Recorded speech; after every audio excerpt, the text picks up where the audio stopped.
Subscribe now and press the bell icon. Never miss an update. بسم الله الرحمن الرحيم نحمده ونصلي على رسوله الكريم أما بعد فأعوذ بالله من الشيطان الرجيم بسم الله الرحمن الرحيم وما أرسلنا من قبلك إلا رجالا نوحي إليهم فاسألوا أهل الذكر إن كنتم لا تعلمون صدق الله العظيم رب اشرح لي صدري ويسر لي أمري ওয়াহলুল উকদাতাম মিন লিসানি ইয়াফকাহু কওলি। সম্মানিত দর্শক ও শ্রোতা, আসসালামু আলাইকুম ওয়া রাহমাতুল্লাহি ওয়া বারাকাতুহু। আশা করছি আপনারা খুব ভালোই আছেন। এখন আমি আমাদের কাছে আসা সব প্রশ্নের জবাব সংক্ষিপ্তভাবে দেওয়ার চেষ্টা করব ইনশাআল্লাহ, যাহা হযরত মাওলানা মুফতি আনসার হুসাইন সাহেব হইতে যাচাইকৃত। 1 নম্বর প্রশ্ন হলো, কোনো এক মসজিদে আজ থেকে 30-35 বৎসর পূর্বে 5 ওয়াক্তের নামাজ এবং জুমার নামাজ আদায় করা হইয়াছে, কিন্তু এখন এই মসজিদ 30-35 বৎসর থেকে বন্ধ, নামাজ হয় না, খালি পড়ে আছে। আর পুরা এলাকাবাসী মিলে এই মসজিদ থেকে একটু দূরে অন্য একটি মসজিদ বানিয়েছেন। এখন এই নতুন মসজিদে সব নামাজ আদায় করা হয়। এখন প্রশ্ন হলো যে, পুরা এলাকাবাসী এবং এই পুরানো মসজিদের জায়গার দাতার উত্তরাধিকারী মিলে পুরানো মসজিদের জায়গা বিক্রি করে নতুন মসজিদের কাজে লাগাতে চান, তাহলে এই পুরানো মসজিদের জায়গা বিক্রি করা জায়েজ হইবে না জায়েজ হইবে না? জবাব হলো যে, যে জায়গা মসজিদের জন্য একবার নির্দিষ্ট করা হয়ে যায় আর যে জায়গায় একবার নামাজ আদায় করা হয়ে যায়, এই জায়গা কিয়ামত পর্যন্ত মসজিদ হয়ে যায়। এই জায়গা বিক্রি করা জায়েজ হইবে না, কারণ যে ব্যক্তি মসজিদের জায়গা দান করেছেন, এই ব্যক্তির দান করার পর এই জায়গার মালিক শুধুমাত্র আল্লাহ তাআলা। এই দানকারী ব্যক্তি আর এই জায়গার মালিক থাকেন না। তাই এই জায়গা বিক্রি করা জায়েজ হইবে না, বা এই জায়গায় এরকম কোনো কাজও করা যাবে না যাহা মসজিদের মধ্যে করা জায়েজ নয়। অর্থাৎ যেসব মসজিদে আমরা নামাজ আদায় করি, এই মসজিদে যে সকল কাজ করা জায়েজ নয়, এই জায়গায়ও এইসব কাজ করা জায়েজ নয়। আর পুরা এলাকাবাসীর উপরে এই জায়গার হেফাজত করা জরুরি। যদি হেফাজত না করেন তাহলে সবাই গুনাহগার হইবেন। অর্থাৎ মসজিদের যেইভাবে হেফাজত আর আদব ও ইহতেরাম করা সবার জন্য জরুরি, এই জায়গারও হেফাজত করা আর আদব ও ইহতেরাম করা সবার জন্য জরুরি।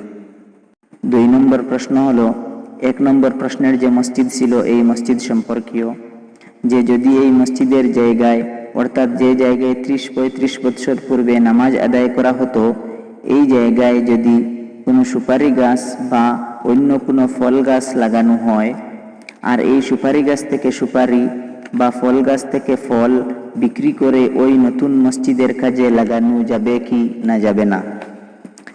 এখানে মাসলা হলো যে, যে জায়গা মসজিদের জন্য খাস হয়ে যায়, অর্থাৎ মসজিদের ঘর ছিল, এই জায়গায় কোনো কিছুর গাছও লাগানো জায়েজ হইবে না, কারণ মসজিদের ঘরে আল্লাহ তাআলার ইবাদত ছাড়া অন্য কোনো কিছু জায়েজ নয়। আর মসজিদের ঘর ছাড়া যদি কোনো জায়গা থাকে, এই জায়গায় সুপারি গাছ বা অন্য কোনো ফল গাছ লাগানো জায়েজ আছে। আর এই সুপারি বা ফল বিক্রি করে এর টাকা নতুন মসজিদের কাজে লাগানো জায়েজ আছে।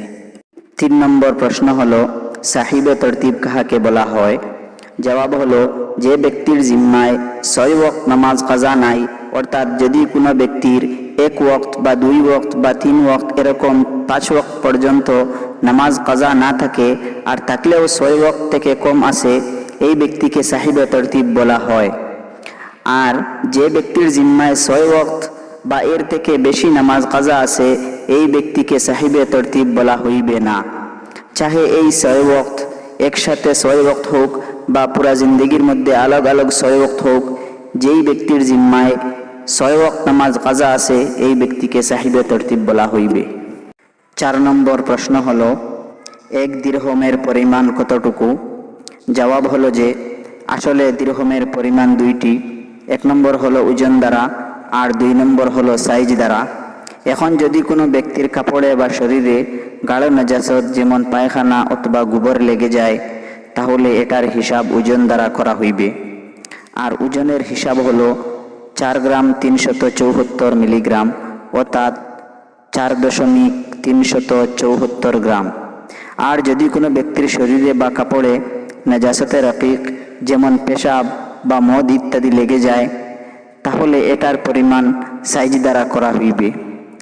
আর এই সাইজের হিসাব হলো 594 সেন্টিমিটার, অর্থাৎ 5.94 সেন্টিমিটার। 5 নম্বর প্রশ্ন হলো, যদি কোনো পুরুষ ওযু করার সময় টুপির উপরে আর কোনো নারী যদি হিজাবের উপরে মাথা মুসাহ করেন, তাহলে এই পুরুষের বা এই নারীর ওযু আদায় হইবে কি না হইবে না?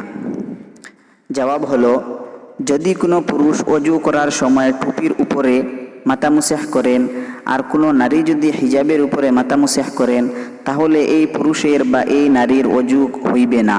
কারণ হলো মাথার চতুর্থাংশ অর্থাৎ 4 অংশের 1 অংশ মুসাহ করা ফরজ। মুসাহ করার সময় মাথার টুপি বা হিজাব সরিয়ে চুলের উপরে মাথার চতুর্থাংশ অর্থাৎ 4 অংশের 1 অংশ মুসাহ করিতে হইবে।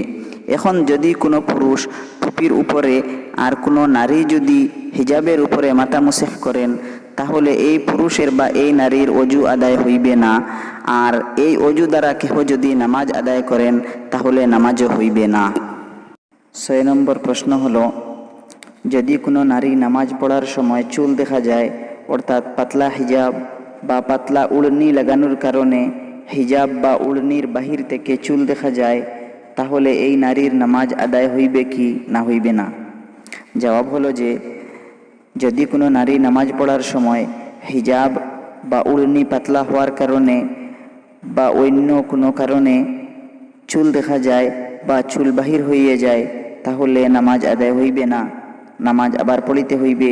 কারণ হলো প্রত্যেক নারীদের জন্য চুল ডেকে রাখা ফরজ। 7 নম্বর প্রশ্ন হলো, যদি কোনো নারী 3/4 হাতওয়ালা কাপড় পরিয়ে নামাজ আদায় করে, তাহলে এই নারীর নামাজ আদায় হইবে কি না হইবে না? জবাব হলো, যদি কোনো নারী এরকম 3/4 হাতওয়ালা কাপড় পরিয়ে নামাজ আদায় করে, তাহলে দেখা হবে যদি এই নারীর কনি আর কবজার মধ্যবর্তী যে জায়গা আছে, এই জায়গার চতুর্থাংশ অর্থাৎ 4 অংশের 1 অংশ পরিমাণ যদি বাহির হইয়া যায়, তাহলে নামাজ আদায় হইবে না, নামাজ আবার পড়িতে হইবে। কারণ হলো প্রত্যেক নারীর জন্য কবজা পর্যন্ত ঢাকিয়ে রাখা ফরজ। আর যদি চতুর্থাংশ অর্থাৎ 4 অংশের 1 অংশ থেকে কম বাহির হয়, তাহলে নামাজ মাকরুহে তাহরিমের সহিত আদায় হইয়া যাইবে, কিন্তু গুনাহগার হইবে। হ্যাঁ, যদি কোনো নারীর হাত 4 অংশের 1 অংশ থেকে বেশি বাহির হইয়াছে ঠিক, কিন্তু উড়নি দ্বারা এই জায়গা ঢেকে নেই আর নামাজ আদায় করে, তাহলে নামাজ হইয়া যাইবে। এখানে আরও একটি কথা জানা থাকার দরকার যে মাকরুহে তাহরিমের আরও এক অর্থ হলো নাজাইজ।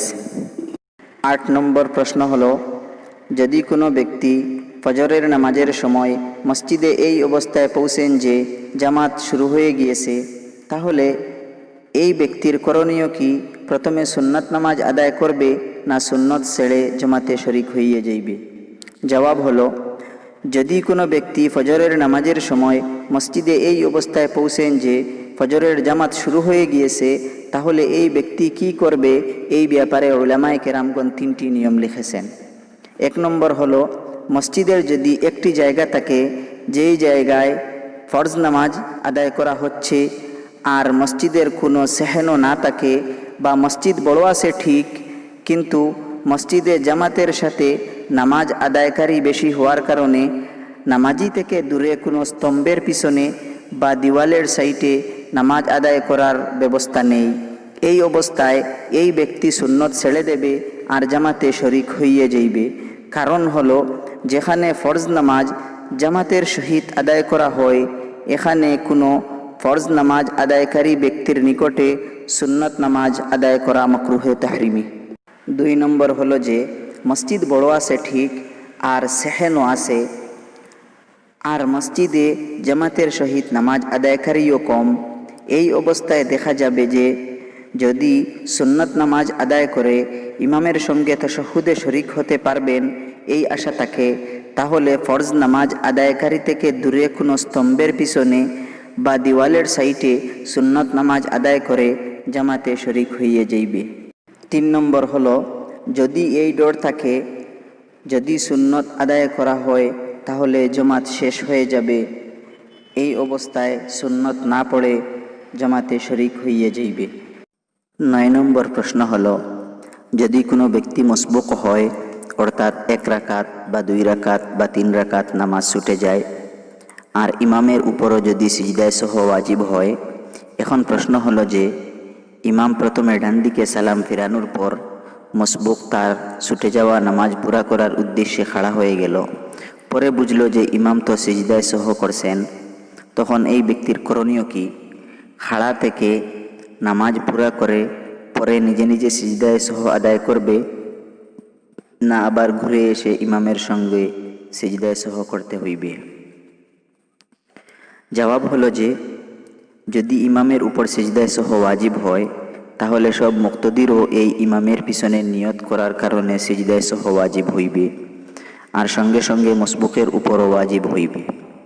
এখন যদি ইমাম সালাম ফিরানোর পর মসবুক তার নামাজ পুরা করার উদ্দেশ্যে খাড়া হয়ে যায় আর পরে দেখলো যে ইমাম সিজদায় সহ আদায় করছেন, তখন এই মসবুকের করণীয় হলো উনি আবার ঘুরে এসে ইমামের সঙ্গে সিজদায় সহর মধ্যে শরিক হইবেন আর পরে ইমাম সালাম ফিরানোর পর আবার খাড়া হয়ে নামাজ পুরা করবে। তবে পরে এই ভুলের কারণে আর সিজদায় সহ দিতে হইবে না, কিন্তু যদি একা একা নামাজ পুরা করার সময় কোনো ভুল হয় তাহলে সিজদায় সহ দিতে হইবে। 10 নম্বর প্রশ্ন হলো, জুমার নামাজের খুতবা চলাকালীন যদি নবী করিম সাল্লাল্লাহু আলাইহি ওয়াসাল্লামের নাম আসে তাহলে মুক্তাদির জন্য দুরুদ পড়া অর্থাৎ সাল্লাল্লাহু আলাইহি ওয়াসাল্লাম পড়া কি জায়েজ আছে না জায়েজ নয়? জবাব হলো, জুমার নামাজের খুতবা চলাকালীন জনাবে মুহাম্মদুর রাসূলুল্লাহ সাল্লাল্লাহু আলাইহি ওয়াসাল্লামের নাম আসার পর দুরুদ পড়া অর্থাৎ সাল্লাল্লাহু আলাইহি ওয়াসাল্লাম পড়া যাবে না। এই সময় দুরুদ পড়া জায়েজ নয়, কারণ হলো জুমার নামাজের জন্য খুতবা দেওয়া ওয়াজিব আর শোনাও ওয়াজিব। ধন্যবাদ সবাইকে ধৈর্য সহকারে ভিডিওটি দেখার জন্য। পরবর্তী ভিডিও পেতে আমাদের এই ইসলামিক ওয়ার্ল্ড চ্যানেলটি সাবস্ক্রাইব করুন আর বেল আইকনটি টিপুন। জাযাকাল্লাহু খাইরান আহসানাল জাযা। আসসালামু আলাইকুম ওয়া রাহমাতুল্লাহি ওয়া বারাকাতুহু।